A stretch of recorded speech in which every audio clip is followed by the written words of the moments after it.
Quiero comenzar el tema de hoy con una pequeña historia. John D. Rockefeller, no solamente era una familia muy poderosa a nivel mundial. John D. Rockefeller levantó una tremenda empresa llamada Standard Oil en el año 1870. Y esta empresa llegó a ser la refinería petrolera más grande del mundo. John D. Rockefeller era conocido por ser un hombre muy exigente con sus ejecutivos. Resulta que un día uno de sus ejecutivos, cometió un error. Y este error le costó $2 millones a la empresa. La noticia se esparció rápidamente y el ambiente en la oficina se llenó de tensión. Muchos temían la reacción de Rockefeller. Uno de los ejecutivos tenía una reunión programada con el dueño y no podía evitarla, no podía cancelarla. Así que con nervios entró a la oficina de Rockefeller sin saber lo que sucedería. Y Rockefeller levantó la vista y le dijo: supongo que ya sabes del error de los 2 millones que ha cometido nuestro amigo, ¿verdad? Y el hombre respondió: sí. Pero en lugar de estallar en ira, Rockefeller continuó diciendo: he estado haciendo una lista de las buenas cosas que él ha hecho en el pasado y me he dado cuenta de que ha generado mucho más de lo que perdió con este error. Así que creo que debemos perdonarlo. ¿Te parece?, le preguntó Rockefeller a su ejecutivo. Ahora, esta historia nos muestra algo interesante. Rockefeller decidió perdonar, pero lo hizo basándose en el historial de esta persona, en lo bueno que había hecho antes. Basado en lo bueno es que lo perdona. Pero cuando pensamos en Dios, la historia es completamente diferente. Dios no nos perdonó porque encontró algo bueno en nosotros. No hizo una lista de nuestras buenas obras para ver si éramos dignos, porque la realidad es que ninguno de nosotros era digno. Y aún así, Dios nos perdonó. Aún así, Dios nos perdonó. Y esto nos lleva a una de las declaraciones más poderosas que encontramos en las Escrituras. Lo encontramos en Romanos 8:1, donde la palabra del Señor dice: no hay condenación para los que están en Cristo Jesús. Y ese es el tema de la prédica de hoy, queridos hermanos. No hay condenación para los que están en Cristo. Así que, por favor, vayamos a Romanos capítulo 8. Leamos los versículos del 1 al 8. Romanos 8, versículos del 1 al 8. Leamos. Por tanto, ahora no hay condenación para los que están en Cristo Jesús, los que no andan conforme a la carne, sino conforme al Espíritu.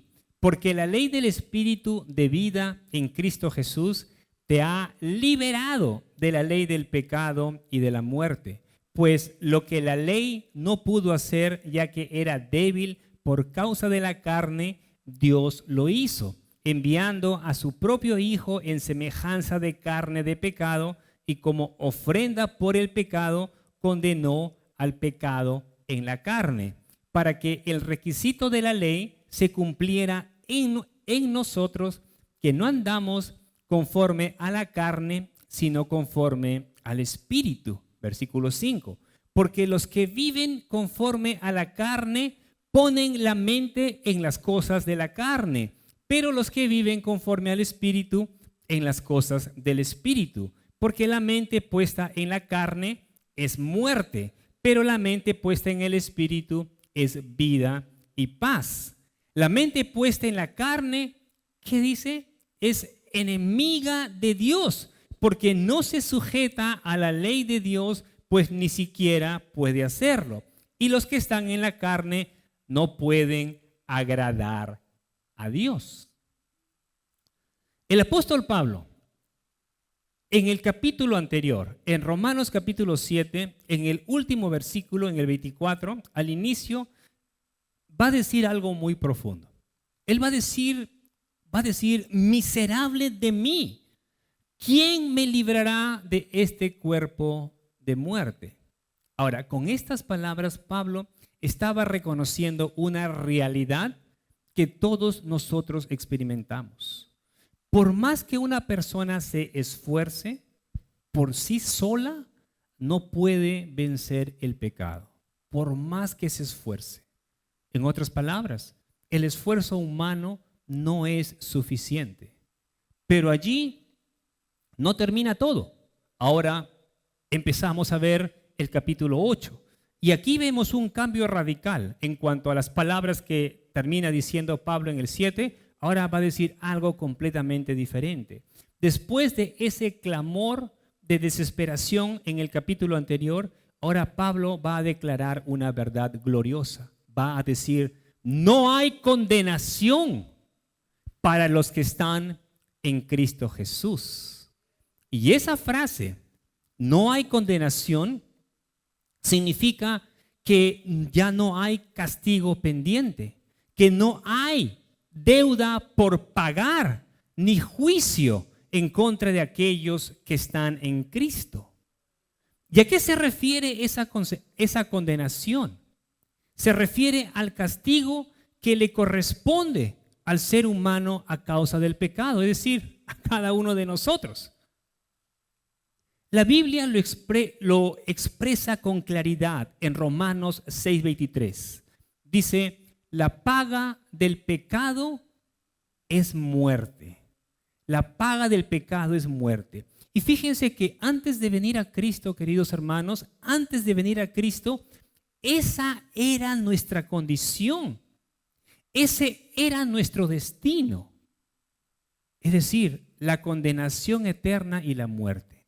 Antes de venir a Cristo, hacia allí nos dirigíamos. Ese era nuestro destino, la condenación y la muerte. Pero aquí está la buena noticia. Por la misericordia de Dios y por el sacrificio de Cristo en la cruz, esa deuda fue completamente pagada. Jesús tomó nuestro lugar. Él recibió el castigo que nosotros merecíamos. Él cargó nuestros pecados, los llevó a la cruz y Él murió por nosotros. Por eso, la palabra dice, para los que están en Cristo, ya no queda nada que pagar. Para los que están en Cristo, ya no hay condenación. La Biblia lo expresa así. Leamos Colosenses capítulo 2, versículo 13. Colosenses 2:13. Y a vosotros, estando muertos en pecados y en la incircuncisión de vuestra carne, os dio vida juntamente con Él, perdonándonos todos los pecados.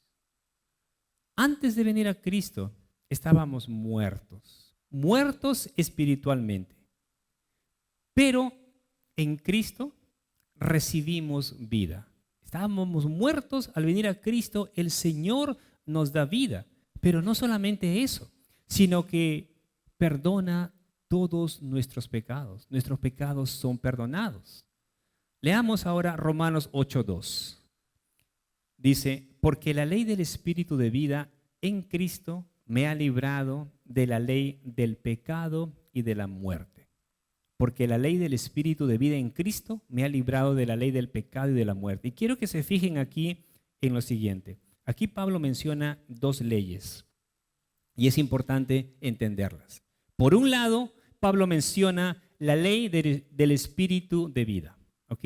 Esa es la primera ley, la ley del Espíritu de vida. Y esta se refiere a la obra del Espíritu Santo en nosotros. El Espíritu Santo es quien nos da vida, libertad y poder para vivir como Dios manda. Juan 6:63 dice, el Espíritu es el que da vida. La carne para nada aprovecha. ¿Okay? El Espíritu es el que da vida. Ahora, veamos la otra ley que también se menciona en este versículo.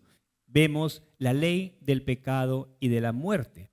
Y es ese principio que actúa o opera en el ser humano y lo lleva a pecar, lo esclaviza y finalmente lo conduce a la muerte. Y el contraste aquí, en este versículo solamente, es muy claro. Una de esas leyes produce vida, la otra produce muerte. Una produce o trae libertad, la otra trae esclavitud. Una conduce a la victoria, la otra a la derrota. Y cuando Pablo dice, me ha librado, él está afirmando que hemos sido librados del dominio de esa ley de pecado. Que hemos sido librados del dominio que el pecado tenía sobre nosotros. Ahora, cuando hablamos acerca de eso, que ahora somos libres en Cristo, que el pecado ya no tiene control sobre nosotros, eso no significa que ya no tengamos luchas. Eso no significa que ya no exista luchas. Por supuesto que sí. Y fíjense que Pablo mismo lo va a decir en Romanos capítulo 7. Pablo en Romanos capítulo 7, él va a decir que en su interior, que en lo más profundo de su ser, que él se deleitaba en la ley del Señor, en la ley de Dios. Él dice, en lo más profundo de mí, yo me deleito en la ley. Es decir, Pablo quería, o mejor dicho, tenía un deseo sincero de hacer lo correcto. Pero al mismo tiempo Pablo reconoce otra realidad. Leamos Romanos 7:23. Fíjense lo que dice allí. Pero veo otra ley. Aquí está hablando Pablo. Primeramente, un versículo antes dice, yo me deleito en la ley del Señor. Pero ahora va a decir, pero veo otra ley en los miembros de mi cuerpo, que hace guerra contra la ley de mi mente y me lleva cautivo a la ley del pecado. Y aquí Pablo está describiendo una lucha real. Él está describiendo una batalla. Por una parte, él dice que él deseaba obedecer a Dios, que él deseaba agradar a Dios, pero por otro lado, hay una fuerza interna que lo empujaba al pecado. Y eso, cada uno de nosotros pasamos por esa batalla, por esa lucha. Sabemos lo que es bueno, queremos hacer lo bueno, queremos agradar a Dios, pero dentro de nosotros hay algo que nos empuja a hacer lo contrario. Ahora, leamos el versículo 3, Romanos 8:3. Va a decir, porque lo que era imposible para la ley, por cuanto era débil por la carne, Dios, enviando a su Hijo en semejanza de carne de pecado, y a causa del pecado, condenó al pecado en la carne. Ahora, les explico algo. La ley tenía un propósito. El propósito de la ley era mostrar nuestro pecado, mostrar el pecado y llevar al ser humano a reconocer su verdadera condición. Pero la ley no lo podía salvar a uno. La ley no puede transformar el corazón de uno ni vencer el pecado. ¿Y por qué? Porque el problema no estaba en la ley, sino en nosotros. El problema somos nosotros. El problema está en nuestra naturaleza humana. El ser humano, por sus propias fuerzas, no puede cumplir la ley. Por eso, la ley puede señalar lo que está mal, pero no puede corregirlo.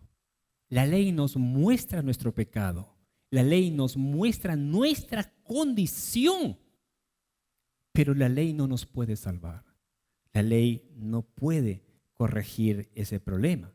Entonces, frente a esa imposibilidad es que Dios interviene. Es que Dios envía a su Hijo al mundo.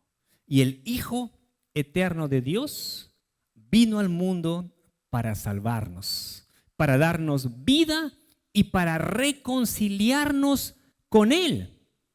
Y el texto dice que el Hijo vino en semejanza de carne de pecado. El Hijo vino en semejanza de carne de pecado. ¿Qué quiere decir? En otras palabras, que se hizo hombre. Se hizo hombre. Jesucristo vino, Dios se hizo hombre en la persona de Jesucristo. Y tuvo un cuerpo real. Vivió como nosotros y experimentó las limitaciones humanas. Cansancio, dolor, sufrimiento, etc. Pero con una diferencia clave, con una diferencia fundamental: Él no tuvo pecado. Leamos el versículo 4. Para que el requisito de la ley se cumpliera en nosotros, que no andamos conforme a la carne, sino conforme al Espíritu. Así que Dios envió a su Hijo para vencer el pecado. ¿Con qué propósito? Para que la justicia de la ley se cumpliese en nosotros. Ahora, esto no significa que ahora nosotros, por nuestras propias fuerzas, cumplamos la ley a la perfección. No significa eso. Significa que Cristo cumplió la ley por nosotros y que ahora nosotros, al venir a Él, al estar unidos con Cristo, Dios considera esa justicia como nuestra. Es decir, no es que nosotros, por las cosas buenas que creemos que hacemos, es que venimos a ser justificados. No es así. Nosotros venimos a ser justificados delante de Dios por lo que Cristo hizo por nosotros en la cruz. Por su sacrificio, Él cargó con nuestros pecados, y cuando nosotros tenemos fe en Él, creemos en lo que Él hizo por nosotros en aquella cruz, es que la justicia que Él ganó es imputada a nosotros, y esa es la razón por la que nosotros venimos a ser justos. Jesús recibió el castigo que nosotros merecíamos, que cada uno de nosotros merecíamos, y así se cumplió la justicia de Dios.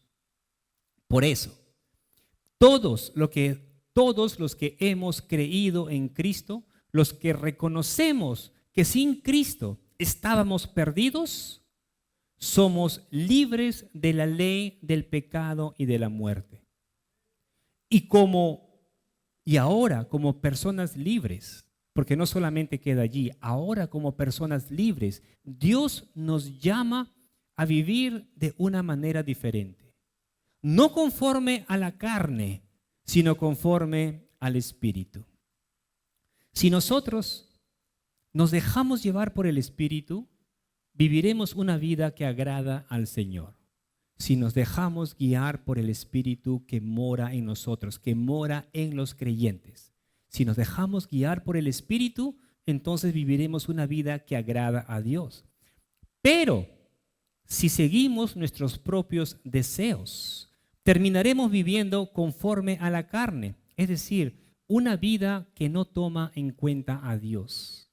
Eso es lo que sucede cuando uno vive conforme a la carne, conforme a sus propios deseos, es decir, pone a Dios de lado, no lo toma en cuenta. Leamos el versículo 5, Romanos 8:5. Porque los que están en la carne, fíjense lo que dice, piensan en las cosas de la carne, pero los que son del Espíritu, en las cosas del Espíritu. Y ahora quiero de que entiendan que Pablo aquí está escribiendo a creyentes.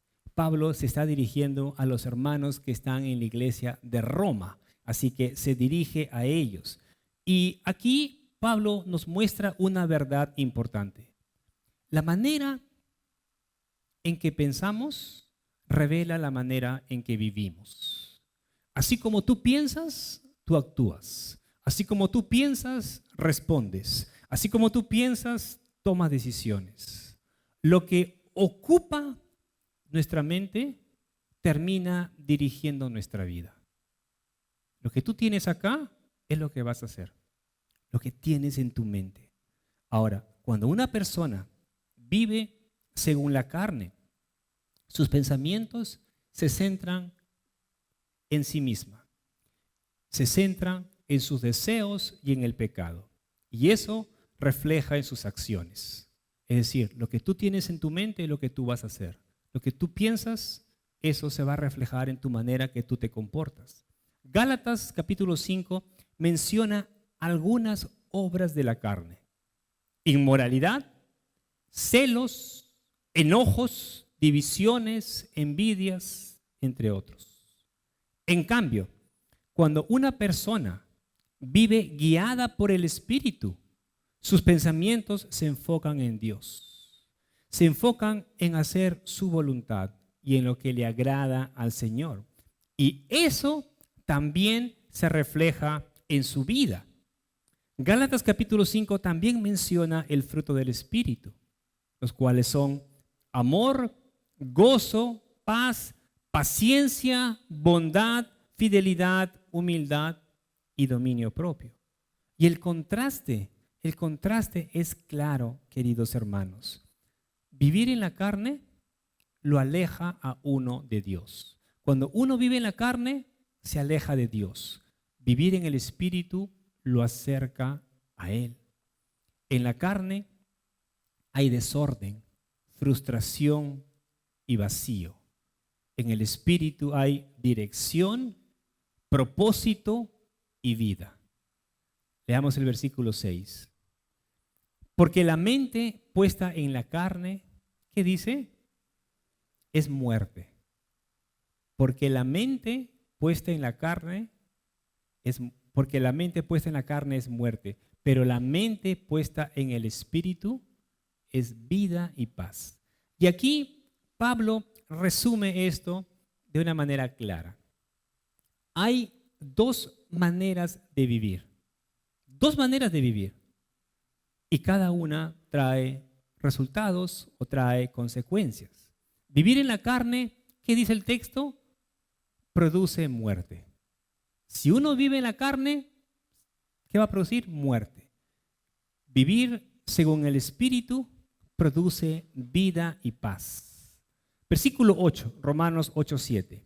Ya que la mente puesta en la carne, dice después, es enemiga de Dios. La mente puesta en la carne es enemiga de Dios, porque no se sujeta a la ley de Dios, pues ni siquiera puede hacerlo.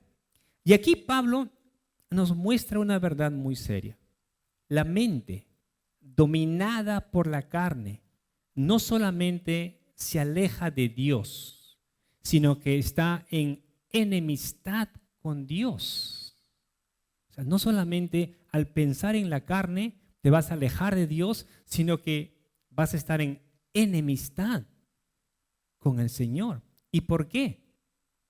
¿Por qué? Porque no se somete a la voluntad de Dios, porque no quiere obedecerle y más aún no puede hacerlo. Hay una incapacidad real. Hay mucha gente que puede decir, yo quiero vivir bien, yo quiero hacer lo correcto, yo quiero cambiar mi vida, quiero dejar esto, ya no quiero tomar, ya no quiero usar drogas, quiere dejar muchas cosas. Puede desear eso y con mucha sinceridad, con honestidad, pero uno no puede soltar esas cosas por sus propias fuerzas. Quizás por un tiempo lo haga, pero va a volver a caer. El cambio real o ese cambio que realmente nosotros deseamos y necesitamos, lo hace Dios. Él es quien transforma nuestras vidas. Él es quien nos da las fuerzas suficientes para poder superar las cosas. Por eso, Romanos 12:2, porque está hablando acerca de la mente dominada por la carne, no solamente se aleja de Dios, sino que se convierte en enemigo de Dios. Y Pablo nos va a decir en Romanos 12:2 que necesitamos transformar nuestra mente, transformar mediante la renovación de nuestra mente. Y todo comienza allí. Fíjense de que si es que nuestra mente no cambia, vamos a seguir actuando como siempre lo hacemos. Uno puede ser cristiano por muchos años. Puede venir a la iglesia, estar 5, 10 años, 15 años. Pero si tu mente no es renovada, si tú no te estás alimentando de la palabra, Si tú no dejas que el Espíritu cambie tu manera de pensar, tu cosmovisión, vas a seguir igual, porque acá es lo que tiene que cambiar. Nuestra manera de pensar. Por eso el Señor dice, renovaos vuestra mente. La condición del ser humano sin Cristo es clara. Una persona sin Cristo no puede agradar a Dios. No puede agradar a Dios por sus propias fuerzas.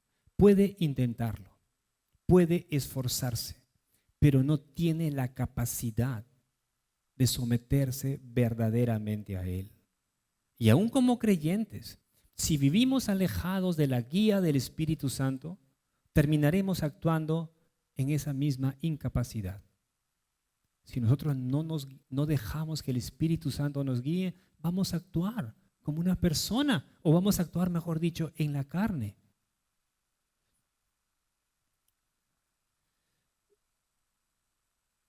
No es por nuestras fuerzas que podemos hacerlo. Necesitamos, para poder vivir conforme a la voluntad de Dios, necesitamos el poder del Espíritu Santo. Necesitamos que el Espíritu Santo nos guíe. Leamos el versículo 8. Y los que viven según la carne no pueden agradar a Dios. Mira, más claro no lo puede decir Pablo. Y los que viven en la carne, es decir, según sus propios deseos, sus propios pensamientos, no pueden agradar a Dios. Y esto es muy claro. Una vida guiada por la carne es una vida que vive a su manera, una vida que no puede someterse a Dios, que no agrada a Dios. Pero los que hemos creído en Cristo, aquellos que le hemos rendido nuestra vida al Señor, tenemos al Espíritu Santo viviendo en nosotros. Y es Él, es el Espíritu Santo quien nos ayuda, quien nos fortalece, quien nos guía, quien nos enseña y nos capacita. Por eso, si queremos vivir una vida que agrada al Señor, necesitamos aprender a ser sensibles a la voz del Espíritu. Si queremos agradar al Señor. Muchos, yo sé que al venir a Cristo, uno está agradecido, uno quiere hacer lo correcto y podemos amar al Señor, pero necesitamos nosotros buscar más de Él y que sea el Espíritu quien guíe nuestra vida para poder vivir conforme a su voluntad y conforme a su agrado. Ahora, andar en el Espíritu es depender de Dios. Porque a veces podemos decir, pero, ¿cómo es eso? Andar en el Espíritu es depender de Dios, es confiar en Él, es obedecer su palabra. Ahora, Dios quiere y tiene lo mejor para tu vida, pero tú decides cómo quieres vivir. Dios quiere lo mejor para ti. Dios quiere y tiene lo mejor para ti, pero tú decides cómo quieres vivir. Puedes vivir guiado por la carne o puedes vivir guiado por el Espíritu. Yo les diría, hermanos, dejen que el Espíritu Santo guíe sus vidas. Ríndele tu mente, tus decisiones y tu camino diario. Si le has entregado tu vida a Cristo, si has nacido de nuevo, quiero que recuerdes esto siempre. Para los que están en Cristo, la palabra dice, no hay condenación.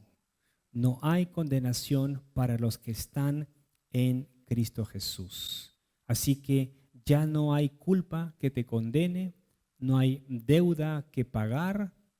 Ahora estás llamado a vivir en la libertad que Cristo te ha dado, andando conforme al Espíritu. Y si estás aquí, o alguien que esté aquí y que aún no ha depositado su fe en Cristo, déjame decirte que hoy puede ser el momento. Hoy puede ser el día de tu salvación. No voy a decir que levantes la mano ni que pases adelante, no. ¿Por qué? Porque tú mismo puedes entregarle tu vida al Señor. Si tú reconoces que lo necesitas, si tú reconoces tu condición perdida, porque todos estábamos perdidos. Si ahora estamos en Cristo es por la gracia y misericordia de Dios. Es por su gracia, no porque hayamos hecho algo bueno. Él tuvo misericordia de nosotros. Ahora mismo, tú puedes entregarle tu vida al Señor con tus propias palabras. Dile: Señor, te necesito. Reconozco que he vivido mi vida como yo he querido. Tal vez no he sabido, tal vez no ha sido mi intención, pero ahora quiero venir a ti. Te pido perdón de mis pecados, Señor. Quiero recibirte, quiero que tú seas mi Señor y Salvador. Ríndele tu vida al Señor. O quizás te has alejado del Señor, lo conoces pero te has alejado. Reconcíliate con Él. Vuelve al Señor. Sin Cristo no puedes experimentar la vida verdadera, ni la paz de Dios, ni la transformación que solo el Espíritu puede hacer. Pero en Cristo tus pecados pueden ser perdonados, tu culpa quitada, y puedes recibir la vida eterna. Pero la decisión es tuya. Nadie te obliga, nadie te debe obligar. Uno tiene que reconocer que sin Cristo está perdido, que solamente Él te puede salvar si tú le entregas tu vida a Él, si tú confías realmente en Él por la fe. Y hoy, si aún no conoces de Cristo, hoy puedes empezar una nueva vida. Y espero que si aún no tienes a Cristo, tomes esa decisión, que va a ser la mejor decisión de tu vida. Amigo y amiga, es la mejor decisión de la vida. Pongámonos de pie, vamos a orar.